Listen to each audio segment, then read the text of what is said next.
I've got questions for you all individually, but I'm going to, I think, try and address you all together. And I think what's quite interesting about the way your papers have differently spoken to the art you were looking at is perhaps the first was the most academic or art historical style of address, and the second was a review of reviews. So we were looking at how the prose around exhibitions in their moment do justice to those exhibitions or not. And then we came to talk about curatorial prose and how a text written in conjunction with the exhibition by the person making it might relate to the exhibition at focus. So I want to ask you to address each other's domain. So if you can either take on exhibition reviews or catalogue texts or exhibition history, art history, and just use that lens to reflect on the same content. Thank you. In briefly, before we go out. No, I don't want to, oh God, I really didn't want to shut you down. I can make it more specific if you'd rather. I mean, for instance, to go back to where we started with Mohammadi, I think there's a big role for the catalogue text in art history around her work. So you mentioned Geeta Kapoor's essay, which was written originally for an exhibition that took place in India, and since then has been reproduced in many exhibition catalogues. Well, I checked that earlier. Okay, so that was one example. I can make it concrete in other examples. I think Geeta's essays have changed quite, I'm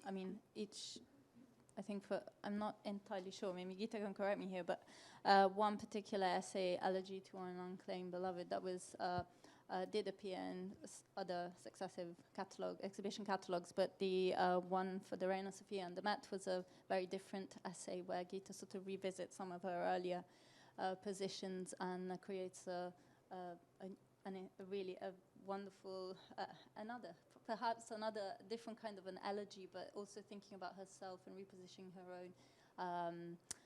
her own self as a writer within that discourse. So she's also writing very new, coming up with very new things to say about Nasreen's work. So that's one thing. Perhaps my earlier other exhibitions which have contributed to create this kind of phenomenon which I refer to.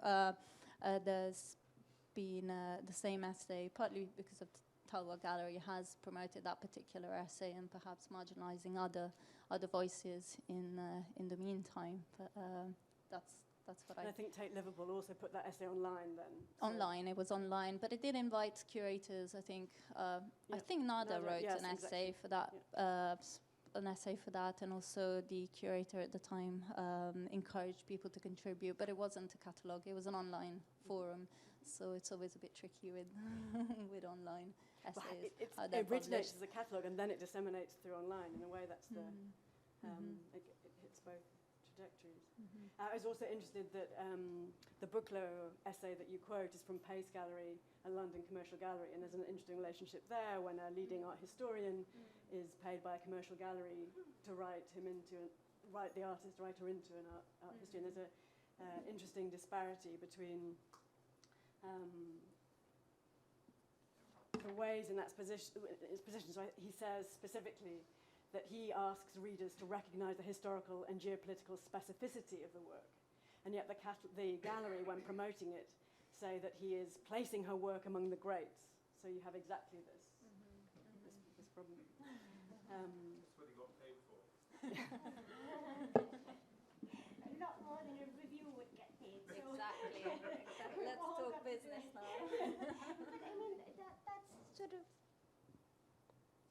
leads to this kind of interesting dialogue between reviews on the one hand and the sort of audience that they cater to, because of course every magazine or forum or whatever has a particular kind of audience which restricts how you're reviewing something, and how much space it's given or what kind of looking you're even doing.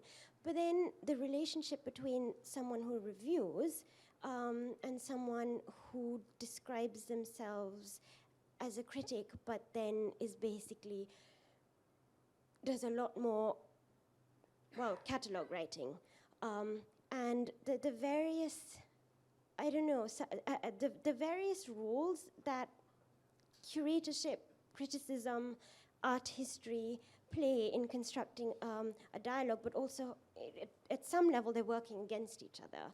And yeah, it's somewhat problematic, particularly if you're dealing with artists from a country where there is not much museum representation, so that you're always dependent on other people's dialogues and or other countries' dialogues and fitting into that. And even within that, then you have an art criticism that is also dependent on other narratives, other national narratives, and a particular way of looking. So yeah, I just wondered about that. I don't know. Anything? Was your show reviewed?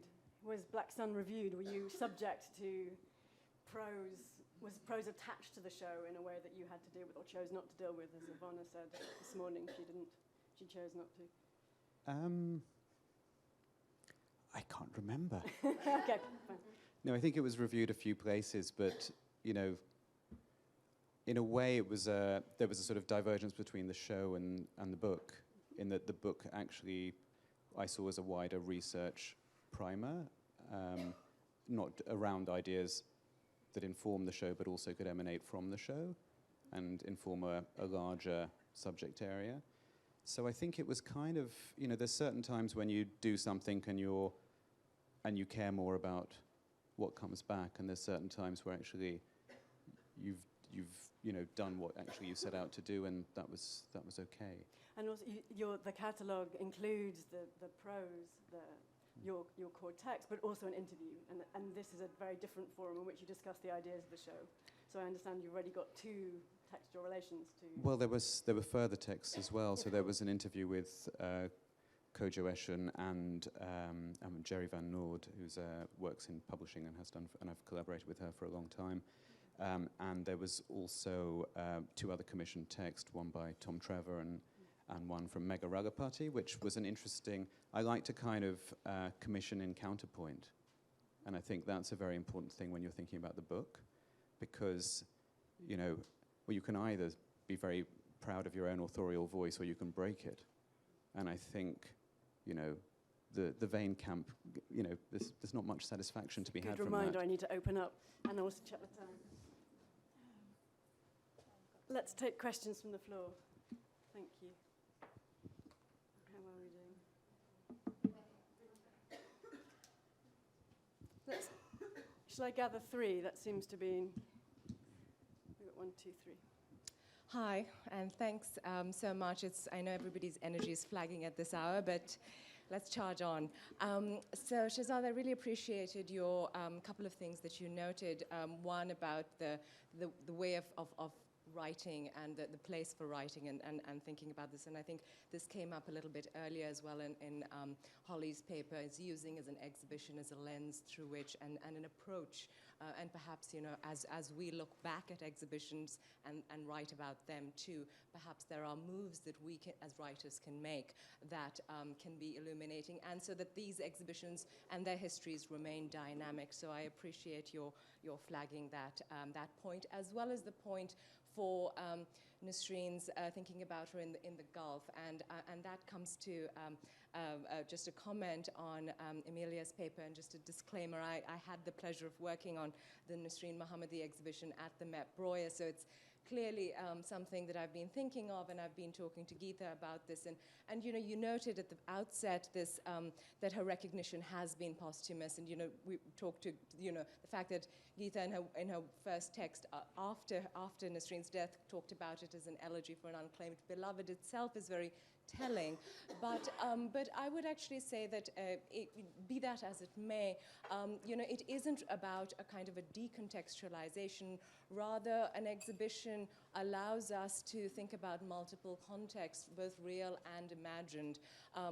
You know, the real context, and this is a conversation that Sabi Ahmed of the Asia Art Archive and I have had about thinking about her in her Baroda milieu, even though what she was doing stood apart from her contemporaries, there is something to be seen about the community, the arts community over there, also the kinds of engagements with different kinds of technology, you know, experimental photographic practices, and travel to different places together, and again looking at both historical architecture, but also, you know, modernist architecture as well. And she did this in both the Gulf and in India as well, but also to the point of imagined context. And Geeta beautifully, you know, invokes this in her text, in the most recent text, which is thinking about Nasreen really on this arc of female artists of her time as well. You know, artists who were working in abstraction of that era as well, and are these productive ways of thinking about her as well. So I think in some ways stretching out the historical timeline of this being a phenomenon, not just of this aftermath, but also thinking about it in terms of histories of locating her practice as well. So those are just my comments. Thank you. And there was one in front. Thank you. Thank you to the speakers for the whole day, actually. It's been, you know, really having just produced exhibitions recently, one in Dhaka and one at Tate Modern, I've really had to think a lot about the afterlife of the exhibition. And of course, you know, one was on for 4 days and the other is on for almost 6 months. So very different also approaches to audience and memory. And, you know, I just wanted to pick up on Shez's reference to Groundhog Day, because that's exactly how I felt when the Jones Review appeared. And thought, gosh, haven't we had this conversation before? Like, is there really something that we can add at this stage? And it's been interesting for me to sort of sit back for a minute and witness the debate that happened afterwards. And I just wanted to say that as curators, we're always thinking about sort of, you know, the perfect, as writers do, you think of the perfect reader. As a curator, you think of the perfect audience. And the audience really includes the critic or the reviewer. Like, you know, even though there have been several different reviews of the exhibition, as Zara rightly pointed out, no one has really looked at the exhibition itself. And I wondered, you know, within the community of people writing about non-Western art, whether there is still a lot of work to be done, because when I thought about who the perfect reviewer would be, I realized that there were all people that I had either invited to write for the catalog, or there were people that were involved in the program somehow. So there's obviously still a kind of dearth of a more general way of approaching exhibitions that do have a specific context. So I just wanted to throw that out. Question down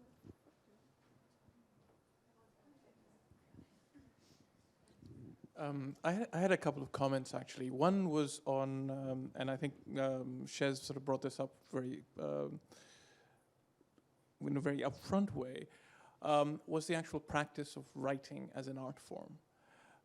And how, you know, despite the fact that we're talking about exhibiting South Asia in Britain, we're only talking about English. And if we, as soon as we move beyond English and actually Euro-American ideas of art practice and disciplines, we very quickly move into writing being an artistic practice. And when we think about artists, certainly so people from Baroda that we've been mentioning all over, and you don't have to be in Baroda, you can be in Hong Kong or you could be in Beirut.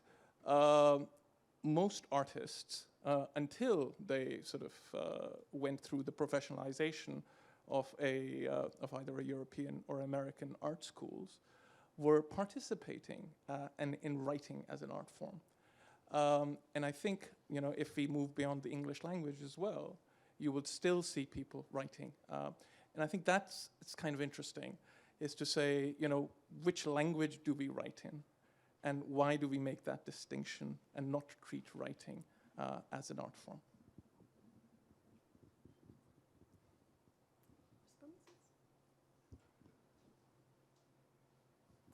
take up anything from there? I'm just Oh, you're just holding it.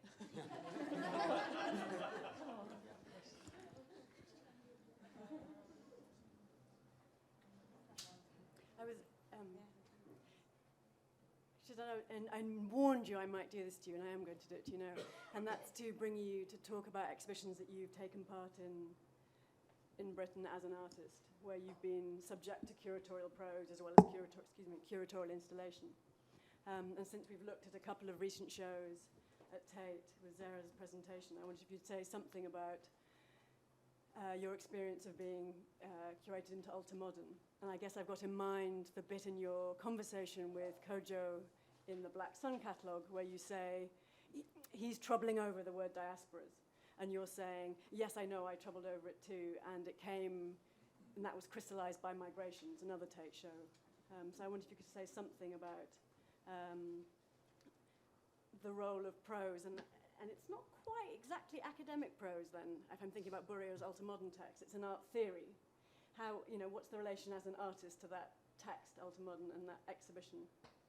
Well, I think it's a nice way to sort of explode this discussion a bit further, because I think there was one thing that was telling about ultra-modern, I think, in its reception in this country was, I think, people couldn't stand its plurality, and they couldn't stand that plurality came from a Frenchman. And I think that was quite telling. Just to kind of go into that a bit more, I'll flag up that, Burio and I have known each other for many years and have talked around a lot of subjects. So I'm just going to flag up that I'm not objective. But I think what he was trying to do with that show was somewhat ahead of its time, because actually it was funny, the reaction against, we see this cyclically though, don't we? Somebody puts forward a thesis, everyone rubbishes it, and then 10 years later, everyone's doing that kind of thing. And I think it's kind of in the nature of artists, curators, writers, it's a sort of mandate of a kind of ethical obligation to be reaching into the future. And I think, while we can all be incredulous about, I certainly am as an artist, I'm like, there's a slight incredulity that, that we're still kind of constructing even a symposium like today. There's a kind of, where hasn't it moved on from this? And as much as we're sort of talking against sort of some of the previous historical frameworks, we're still kind of working, in abeyance to them. And I think there's a kind of, without kind of falling into the easy trap of a kind of universalism or an ahistoricism, I think there's a way to rethink how we make historical maps across practice, across ideas. And I think, and that should be a work in progress.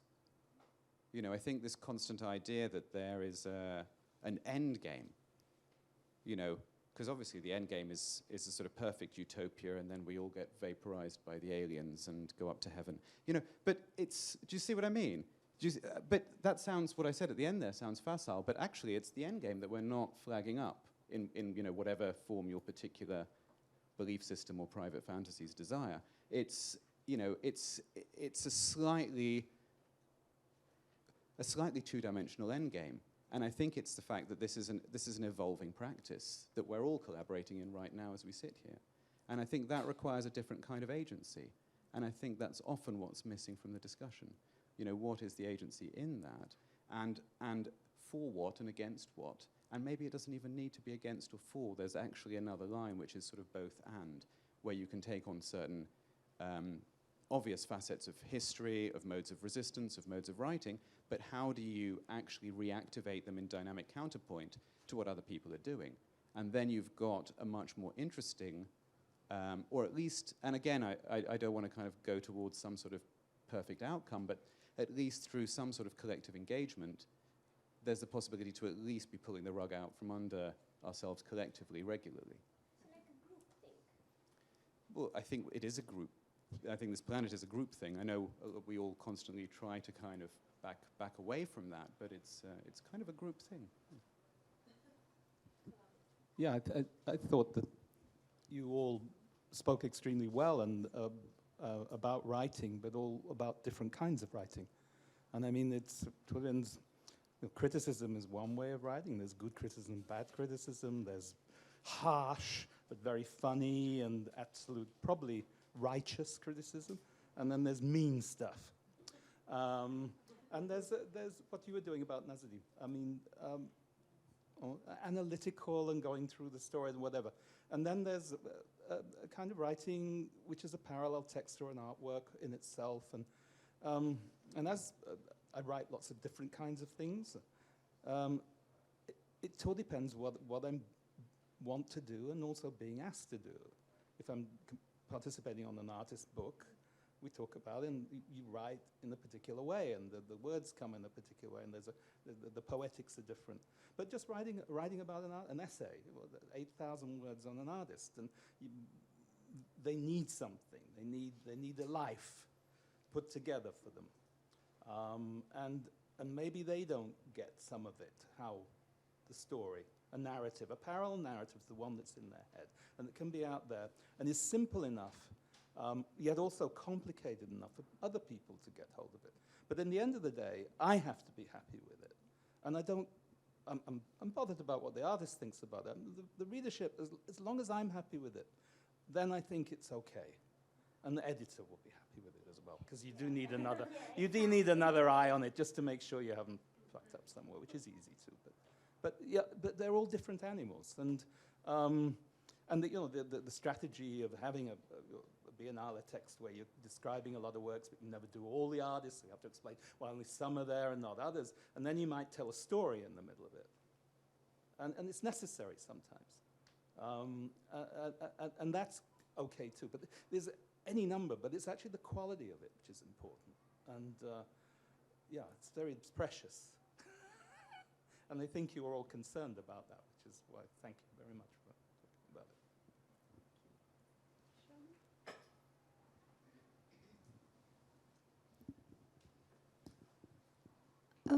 A comment that I was thinking about, and it was only when Shahzada's just said, if we need to find forms of resistance, I think this idea of resistance has put a comment together for me that I want to ask all three of you. When you speak in your papers, what I found is that you all in very different ways are employing humor, witticism, irony, absurdism, and I'm just wondering, is the intention behind that some form of resistance from each of the three of you? I hadn't thought of it in terms of resistance, but humor as resistance, yes, why not? It's a distancing mechanism. I guess I'm so also emotionally invested in something like Nazreen, which I've been taken up by, for many years. I started, with my PhD writing about her. So it's been a long journey with, denied access to materials again repeatedly for so many years. And, it's been a real, a dramatic journey, like an odyssey.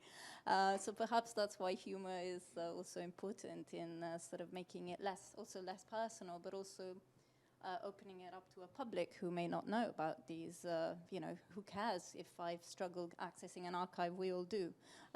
So that's my own way of perhaps personalizing or depersonalizing her legacy, which is, it also speaks to the kind of art that she makes, which is so cool and detached and, otherworldly almost. But she also suffered extremely to achieve that in her own work. So I think writing is also a space that allows for resistance. So it's a tool, and when you write an article for an art journal, an academic paper, there are ways to do this, which you might not necessarily mobilize when you write a review. All my reviews are super biased. That's where I am allowed to be perhaps a bit more creative in the writing process, and that's not really what you do when you write a serious academic paper, and that's why you become mean, like you said. But my intention is not to be mean; it's just to be historical about my material, what I do with it. So, yeah. Maybe you've got principles. Maybe I've got principles. Yeah, some principles. I mean, you've got a position. A position, yeah. Absolutely, and it's very important to. I think it's impossible to write if you don't have a position. I can't. No, for me, personally speaking, it's impossible to write if I don't, at least for some time, hold that position, like, believe in it, and then dismiss it, of course, later on as you grow as an artist, as a writer. But initially, you have to believe in what you're doing. At least that's my point of view. Sarah, I don't know if you agree They with sort that. of reminded me of Sonal, that conversation we were having about how humor can actually be a serious thing. And I mean, if you look at the Bupen exhibition, it's full of that, right? I mean, what is the best form? Well, not best form, but one form of resistance to anything is to make fun of it. And you can't win, as if you look at any of the politicians and what's been done to them in public, like Ed Miliband. I mean, you don't come back from being made fun of. You can survive anything else, but being made fun of, that's the hard thing. That's what finished Slobodan Milosevic in Yugoslavia. The NATO bombs failed, but Otpor, the Serbian resistance movement, made fun of him, and they got rid of him. He was out in a year. Because it suddenly makes something into a target, an inaccessible target, and something that totally loses its aura. Yep. And that's why it's a weapon. Humor is a weapon. Do you want to add? Sure. Sorry, I'm just Why not? I think, when I was talking about writing as a series of modes, I think so is speaking, perhaps more so. And so humor is one amongst a set of modes. And I think, for me, when I use humor, it's a way of opening something up without concretizing it. Whereas sometimes if I'm being more serious or passionate about something, I'm aware of closing something down. And I think both are important to keep yourself in check. Is there a difference between humor and trivializing something? Is there a difference between being humorous about something and trivializing it? And yeah, but then sometimes one slips into the other, and then it rebounds on the person using humor. The great theorist of humor is Tate. Yeah. We should draw to a close, but if we've got one more burning question, I will take it. There's a question here about language, which I don't think has really been addressed. This question about language. So Hamad's using English or not using English? No, using English or not, I'm not sure if I'm the best person to speak this, to answer that question. I don't know. It would be a very personal answer, because I don't really write in Italian. I don't know. I don't know if I don't really have an answer to your comment, really. Maybe, Zara? Well, I don't. Where do you speak do you write in English? Well, it's the only language I speak. So, yeah, but so that kind of limits me a little bit. I don't know where I speak. I don't know. I mean, you could get into because you were also referring to language as a form of practice, and I think that gets into problematic territory because it means exoticizing from a point of view. I'm thinking of certain exhibitions which have either privileged. I'll try and speak over the interference. Let's go experimental.